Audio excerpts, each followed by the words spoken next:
Media మిత్రులందరికీ నమస్కారం తెలియజేస్తూ మరి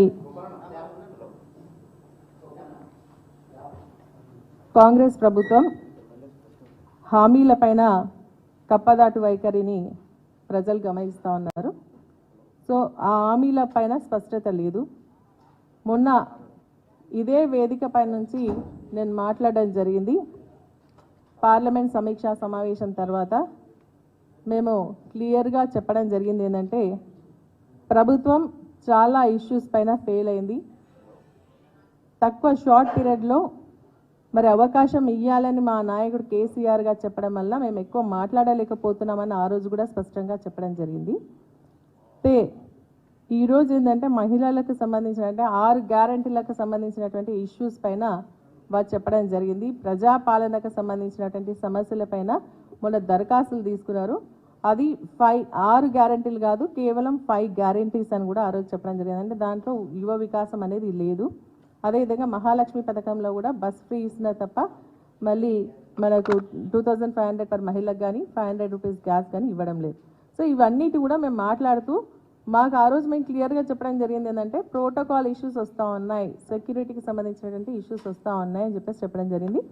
దాంట్లో భాగంగానే నిన్న మేము నలుగురం మెదక్ జిల్లాకు సంబంధించినటువంటి శాసనసభ్యులందరం కూడా మరి శివధర్ రెడ్డి గారు అడిషనల్ డీజీ గారికి కలవడం జరిగింది. కలిసి మేము ఎదుర్కొంటున్నటువంటి సమస్యలపైన వారికి చెప్పడం జరిగింది.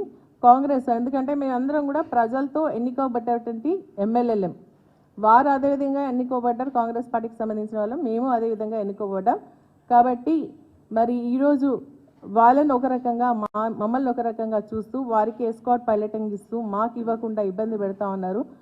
మరి ప్రోటోకాల్ ఇష్యూస్ వచ్చినప్పుడు మా ఫొటోస్ పెట్టట్లేదు, వాళ్ళ ఫొటోస్ పెడుతున్నారని చెప్పేసి కూడా మేము స్పష్టంగా చెప్పడం జరిగింది. వీటన్నిటిని కూడా మాట్లాడుతున్నటువంటి సందర్భంలో మరి అదేవిధంగా ముఖ్యమంత్రి గారు కూడా అందుబాటులో ఉన్నారన్న ఆలోచనతో వారి దృష్టి కూడా తీసుకెళ్లాలని కర్టెసీగా కలవడం జరిగింది. దానికి మరి ఈరోజు నిజంగా ఏంటంటే పత్రికల్లో పెద్ద కథనాలు వస్తూ ఉన్నాయి, మీడియాలో ఏంటంటే మేము ఏదో పార్టీ మారుతున్నట్టుగా, మరి రహస్య చర్చలు జరుపుతున్నట్టుగా, సీనియర్ నాయకులు ఎవరో మమ్మల్ని టచ్లో ఉన్నారు కాంగ్రెస్ పార్టీకి సంబంధించిన వారని చెప్పేసి చెప్తా ఉన్నారు. దీన్ని తీవ్రంగా ఖండిస్తూ ఉన్నాము. ఎందుకంటే మేము పార్టీ మారే ఉద్దేశం లేదు.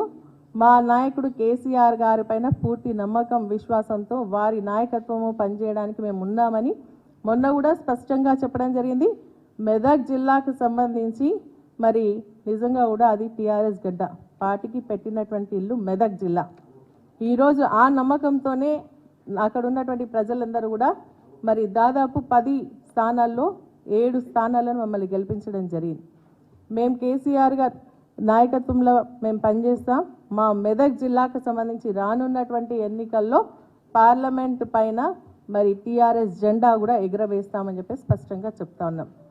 దీని ఏంటంటే మా పైన ఏంటంటే రాజకీయ ఉద్దేశంతో కొంతమంది దుష్ప్రచారం చేస్తూ ఉన్నారు. మరి